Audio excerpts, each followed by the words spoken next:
یہاں کی روٹی، یہاں کا دال، یہاں کا چاول، یہاں کا شوربہ جو ہے من اور سلوہ سے کم نہیں ہے. حالات تو یہ ہم لوگوں کی خوش نصیبی ہے کہ ہم 15ویں صدی میں بھی من و سلوہ بطفیل ان خواجگان کے ہم کو میسر آ رہا ہے. بطفیل ان خواجگان کے ہم لوگوں کو میسر آ رہا ہے. مگر ذرا سے میں تلخ بات کہوں گا اپنے ان زائرین کے لیے. میں 2 سال مسلسل میں نے دیکھا دسترخوان پر جتنا کھانا خراب ہوتا ہے، برباد ہوتا ہے، اس کو دیکھ کر بہت مجھے افسوس ہوتا ہے.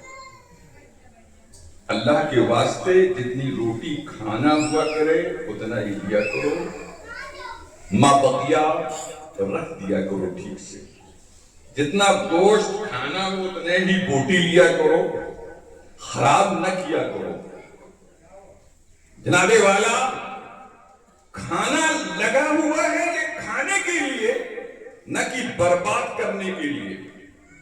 میں آپ کو بتاؤں، کوفہ کی جامع مسجد ہے، ایک شخص مسافر تھا اور ظہر کی نماز پڑھنے کے لیے آیا اور دیکھا تو ایک بزرگ جو کی سوکھی روٹیاں پانی میں بھگو کے کھا رہا ہے.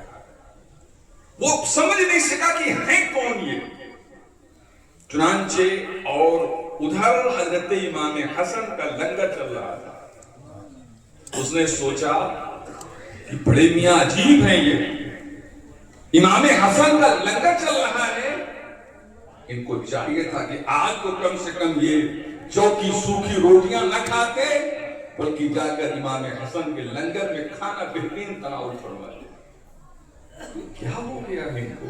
اچھا چلو، ہو سکتا ہے کہ نہ چل سکتے ہو، میں جاؤں گا اور لے کر آؤں گا، ان کے لیے بھی لاؤں گا. چنانچہ وہ شخص گیا، کھایا اور کھانے کے بعد کچھ روٹیاں جیب میں رکھ لیا. حضرت امام حسن کی نگاہ پڑ گئی. حضرت امام حسن نے فرمایا کیوں جی، ایک کھانا میں نے لگایا کھانے کے لیے نہ کہ لے جانے کے لیے. اگر تم جیسے لوگ لے جانے پہ اتارو ہو جائیں گے تو ہمارے مہمان کیا کریں گے؟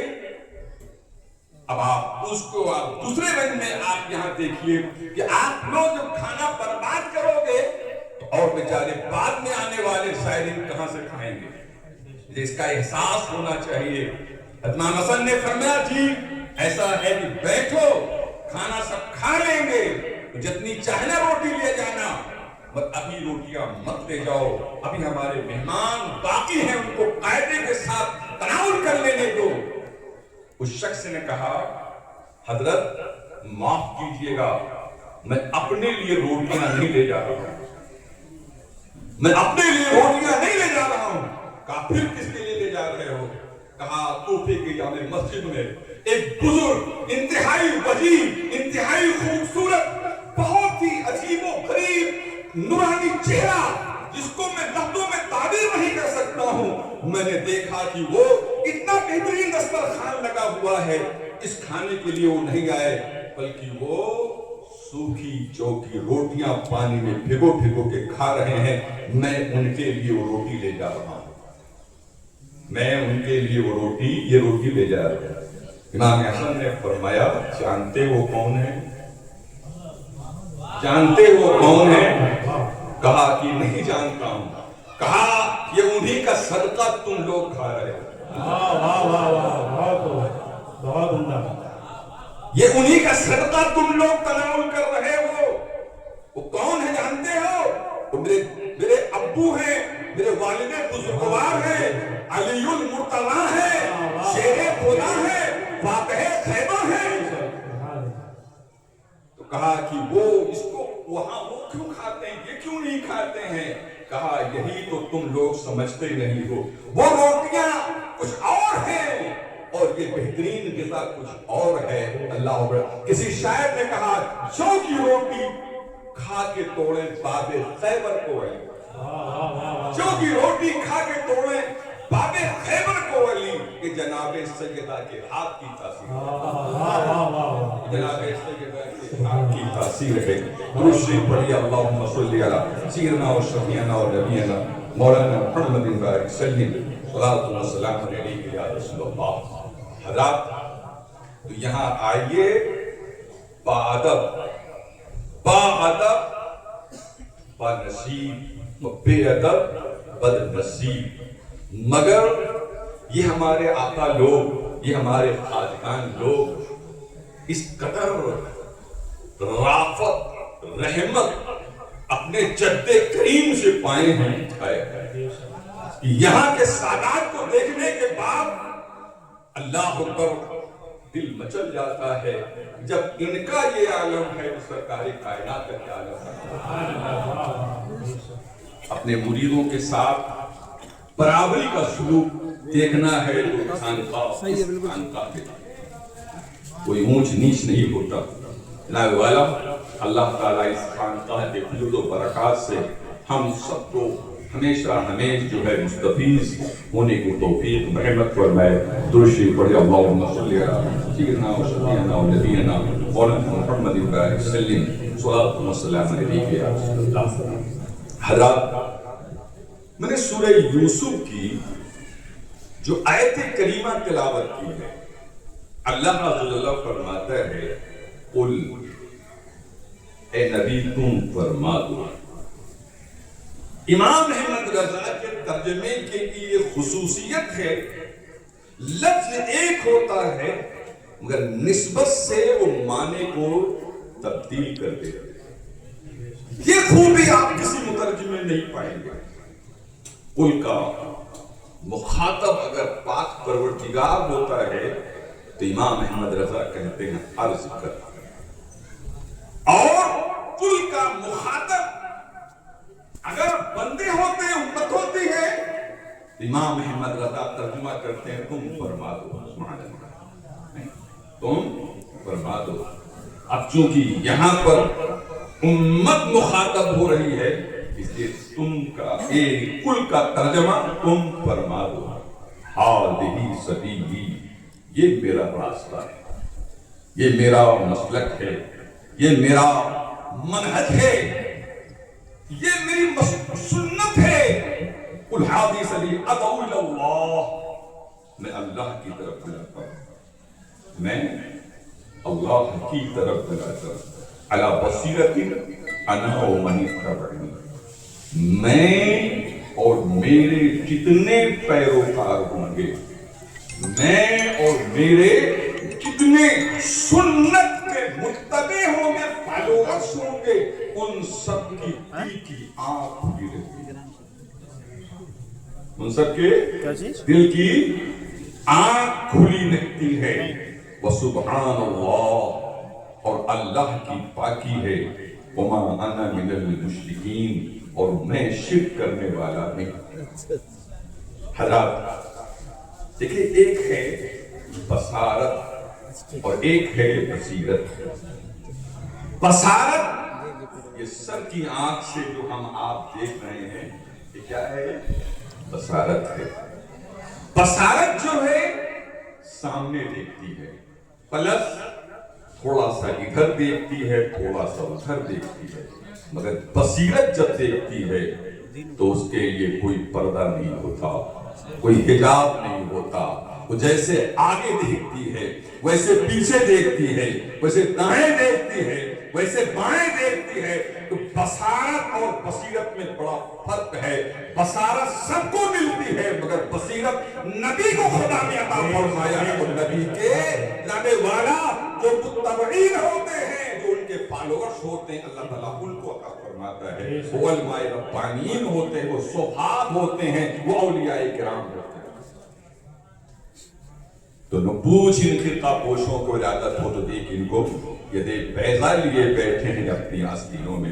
اقبال کہتے ہیں کہ دلے بینا بھی کر خدا سے طلب دلے بینا بھی کر خدا سے طلب آنکھ کا نور دل کا نور، آنکھ کا نور دل کا نور نہیں، جو بصیرت نہیں جانتا ہے وہ ظالم اعتراض کرتا ہے، ایسے کیسے ایسے کیسے ایسے کیسے، اسے کہہ دو آؤ ان اولیاء اللہ کے، ان فقراء کرام کے، ان زہاد کے، ان اولیاء کرام کی چوکھٹ پہ آ، قدم بوسی کر، تو تجھے بھی معلوم ہو جائے گا کہ بصیرت اور بصارت میں کتنا بڑا فرق ہے، کتنا بڑا فرق ہے۔ حضرات عزیز القدر حضرت مولانا عبدالکریم صاحب نے مجھے عنوان دیا ہے کہ آپ کو حضرت بختیار کاکی پر گفتگو کرنا ہے۔ حضرت بختیار کاکی، دیکھیے آپ جس کے عرس میں آئے ہیں، فاتح دلگرام حضرت سید صاحب الدعوت الصغریٰ فاتح دلگرام، آپ کے مرشد جن سے آپ کو خلافت ملی، حضرت بختیار کاکی رضی اللہ تعالی عنہ، لہذا آپ مولانا صاحب نے جو مجھے عنوان دیا ہے وہ مرشد، اور وہ مرشد جس نے خلافت، جس کا ہم اس میں آئے ہیں، ان کی حیات طیبہ پہ گفتگو کرنے کے لیے مولانا عبدالکریم صاحب نے مجھ کو آرڈر کیا ہے۔ حضرت سیدنا قطب الدین بختیار کاکی رضی اللہ تعالی عنہ کے بارے میں روایت میں آتا ہے، باپ کا سایہ بچپن میں اٹھ گیا، 4 سال 4 مہینہ 4 دن کے ہوئے تو والدہ نے اپنے خادم خاص، جو یعنی خادم خانہ، خانقاہ کا اور خانوادی کا جو خادم تھا، اس کے آپ نے فرمایا اس بچے کو مکتب لے جاؤ، مکتب لے جاؤ، اور کچھ شیرینی بھی دیا اور کچھ زر نقد بھی دیا، یہ شیرینی جو بچے ہوں گے فاتحہ ہوگی، بچے کھا لیں گے، اور یہ زر نقد جو استاذ پڑھائے گا اس کے لیے نذرانہ۔ تو معلوم ہوا کہ بزرگوں کے یہاں کا یہ وتیرہ اور طریقہ ہے کہ نذرانہ دیا جائے، اور لوگ نذرانہ چاہتے ہیں، مگر یہ وہ خانوادہ ہے یہاں نذرانہ دیا جائے۔ چنانچہ خادم نے حضرت کی انگلی پکڑی اور لے کے چلے، راستے میں ایک بزرگ بڑے وجیح چہرے والے مل گئے، کہا اس شہزادے کو کہاں لے جا رہے ہو؟ اس شہزادے کو کہاں لے جا رہے ہو؟ کہا والدہ نے ان کو مکتب بھیجا ہے، آج ان کی تعلیم کا آغاز ہوگا۔ کہا سنو، سب سے ان کی تعلیم نہیں دلائی جائے گی، سب سے ان کی تعلیم نہیں دلائی جائے گی، جو علوم ظاہرہ، علوم باطنہ کا مجمع البحرین ہو وہ ان کو تعلیم دیتا ہے۔ تو کہا حضرت بتائیے کہ کون ہے وہ جو مجمع البحرین ہو، جو ظاہری علوم بھی جانتے ہو، باطنی علوم بھی جانتے ہو؟ تو ان بزرگ نے فرمایا وہ مولانا ابو حفص صاحب، اور اس کے بعد کہا اچھا میں بھی چلتا ہوں، اچھا میں بھی چلتا ہوں۔ آگے آگے شہزادے اور بغل میں خادم اور پیچھے پیچھے وہ اللہ کا برگزیدہ بندہ، اور پہنچے مدرسے میں۔ مولانا ابو الحفص صاحب جہاں درس دیتے تھے پہنچے، سلام کیا، تو کہا سنو مولانا، اس بچے سے بہت بڑا کام لینا ہے۔ بزرگ کہہ رہے ہیں اس بچے سے بہت بڑا کام لینا ہے، لہذا ظاہری بھی علوم، باطنی بھی علوم، ہر طرح کے علوم اس کو عطا کرو،